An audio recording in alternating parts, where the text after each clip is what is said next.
Na ngau fak tau tolu he o tua ke tau mau me au tau fie mau me kakai tangata. Pe na ngau leva kakai tangata ke na o mai me au tau fie mau. Ai ko tau tolu kakai fefine ko receiver ko kakai tangata ko provider. Ai ko me ko o mai he kakai tangata to han leva tau kakai fefine o incubate, multiply, pa tau han leva tau presenian ke siana. Ai kapau e hanga hasiana o ange hono seeds pa hono sperm ke fefine ko ia. E hanga lewa fefine ko ia o incubate, multiply, pa hanga lewa fefine ko ia presenian ke siana ko ia ai pehe pe ko whanau he.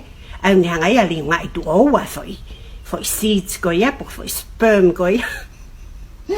Ai kapau e hanga hasiana o ange ha fare pe koe langa ha fare ka fefine he hanga lewa fefine ko ia li ngai tu oua he teu e fare fra ofa he pan hanga lewa o presenian ke siana ko ia he koe api home he ka hanga siana o ange ka fefine ha shopping me akai he hanga lewa he fefine ko ia he ngaahi foi me akai lele he ko hau he fiafi e lato foi hot meal he te pile he kapau leva o ku ke hanga pe o ange fefine ko ia pe ko mautol ka kai fefine a depression mo anxiety.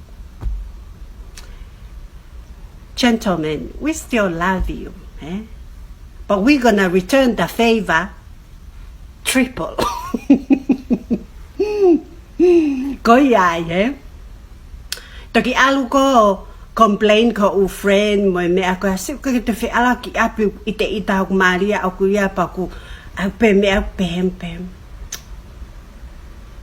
My dear brother, if you don't like what you are getting, you change the way what you are giving. Simple is that, eh? O fatu, eh?